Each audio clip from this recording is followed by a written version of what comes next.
Welcome to Expand Your Empire, the podcast where women stop deferring wealth and start building financial power. I'm Amanda Taylor, investor, strategist, and disruptor of outdated money rules. It's time to own your worth, grow your assets, and build a legacy that lasts. All right, welcome back, Empire Builders. Thanks for joining me. I am so excited about the challenge that we have going on. We just started 2 days ago.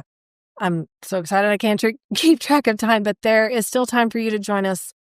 You can hop in right now. You can get the replays and get caught up and finish strong with us here at the end of the week. So I'm going to give you all the details on that at the end of the episode. And I really hope to see you in there because we're going to dig into some stuff today that's going to really give you a little more insight about what we're going through, the things that we're going to uncover while we're in there. So I really hope that you'll join us. But I wanted to talk about a story I have from over the weekend.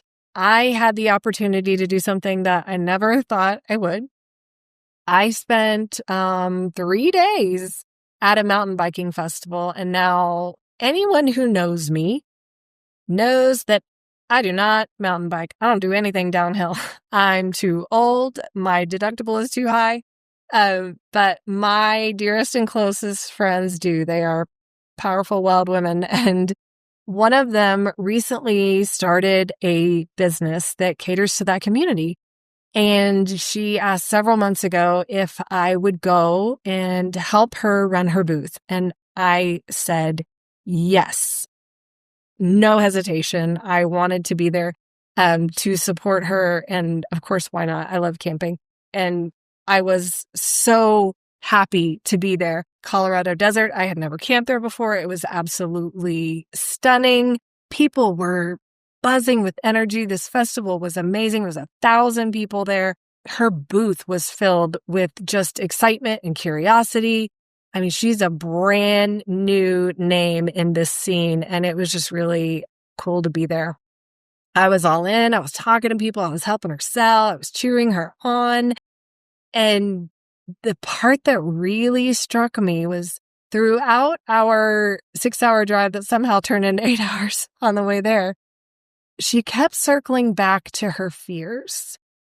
And she was so scared of not doing well at this festival. She was scared of pricing her products too high. She was telling me she was dreaming about and scared of talking to these other vendors, bigger vendors, about some potential collaborative opportunities. And she just kept second guessing herself. And as I witnessed this, I thought, this is all too common.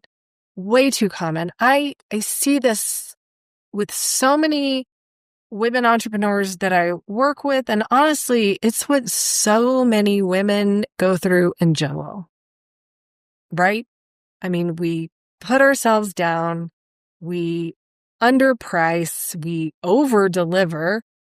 I mean, we tell ourselves that we're not good enough, that we can't even get in the right rooms to play the game, to talk to the right people. But here's what actually happened. I mean, she was a rousing success. She sold out of most of her items. People loved her designs. They weren't hesitating. They were excited. And then I was helping her start conversations with these other vendors about potential partnerships, and they were thrilled to connect. They wanted to work with her. They wanted to collaborate. And you know, it was easy for me to start those conversations because I believed in her. You know, I could see how amazing her work is, but I know why it's hard for her because I've been there myself. I say it all the time. We can't read the label from inside the jar. We just don't see what everyone else sees. And so watching her this weekend reminded me of a truth I see over and over again. Most of these limitations that we live with are just stories. They are not reality. They are fears that keep us playing small when in reality, the world is waiting for us to show up. So today, I want to use this story as a teaching moment because what she experienced at that festival is exactly what so many of us are experiencing in our businesses, our money, our lives.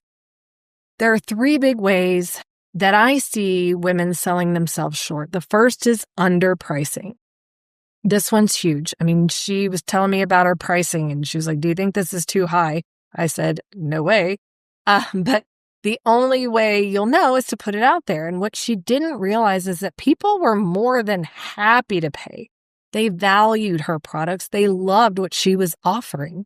It was only her fear that was making her think she was asking for too much. I mean, I saw people buying things that didn't really fit just because it was all she had left and they simply could not live without it. That's how good her stuff was, okay? And so I know many of you listening have felt that too.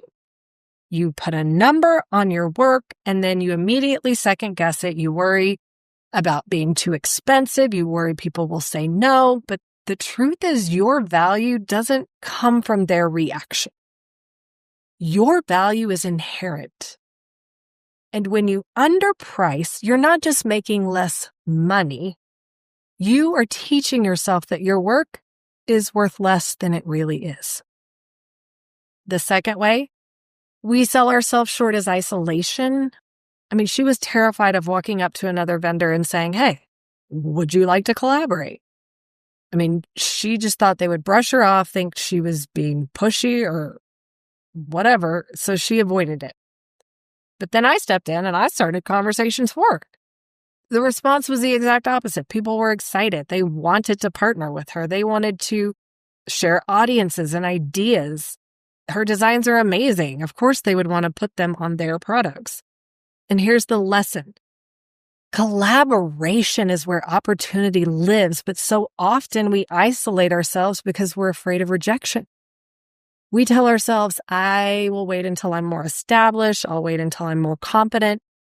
But waiting only costs us opportunities. When you step into the room, when you start the conversations, doors open that you never knew were there. And the third way is self-doubt. She doubted herself all weekend, even as people were buying, even as she was selling out. She just kept shitting on herself. What if I fail? What if this doesn't work? And that's the voice so many of us live with, the what if voice. The voice that convinces us to shrink back even when we're succeeding. And the truth is that voice will never completely go away. But you get to decide if you're going to listen to it or if you're going to act in spite of it. So let's make this practical. I don't just want to inspire you. I want to give you action steps that you can take right now to stop selling yourself short. Number 1, test your pricing in real time. Instead of endlessly debating in your head whether your prices are too high or too low, put them out there. See how people respond. Get real feedback. The market will tell you faster than your self-doubt ever will. Number 2, start one brave conversation this week. Choose one person that you've been nervous to approach, whether it is a potential collaborator, a client, or even a mentor. Just start the conversation. You will learn very quickly that people are more open than your fear wants you to believe. And number 3, track your wins publicly. Just like she sold out and finally saw with her own eyes that people loved her work, you need to build evidence for yourself. Write down your wins. Create an evidence journal. Share them with a trusted group or post them somewhere in your room that reminds you of your daily success, on your bathroom mirror. The more proof you gather, the louder your confidence becomes. These are small steps, but they create big shifts. And they are the exact moves your wealthy self should be making. And if you are listening to this and you're thinking, yes, I need this. I have to stop selling myself short. I need to step into my power with money. Then I want to invite you into something special. Right now, we are in the middle of the Reclaim Your Financial Power Challenge. It's happening live this week, and you still have time to join us. Every day, women just like you are uncovering their money patterns, rewriting their stories, and taking powerful new steps toward building wealth and confidence. And even though it's already going, you can catch every replay. You're not going to miss a thing. We're going to go through the end of the week, October 10th, and registration will close after that. So if you know you're ready to stop shrinking, stop underpricing, and stop waiting for permission, go to the link in the show notes and grab your spot. Because your wealthy self is not waiting for you to feel ready. She is waiting for you to show up. All right. Thank you for joining me today. And I know you're all curious. Now you just got to see all of her great stuff. So I am going to put the link to my amazing friend's website in the show notes as well, so you can check it out. You don't have to be a mountain biker. I got like 3 shirts this weekend and my cool new hat. So check it out just for fun. She's got some great, amazing stuff. And I want to support all of my clients, my friends, my partners who are amazing women doing amazing things in business in whatever industry, whatever niche that they are in. We all want to rise together. And I'm just so excited that you're back here with us. I hope you get to join us in the group and in the challenge. And I can't wait to see you next week. Keep building, keep growing, and I will see you next time. If this lit something up, share it, review it, and get in the room. Join the Expand Your Empire community and start turning wisdom into wealth. You're not too late, and you're not doing this alone.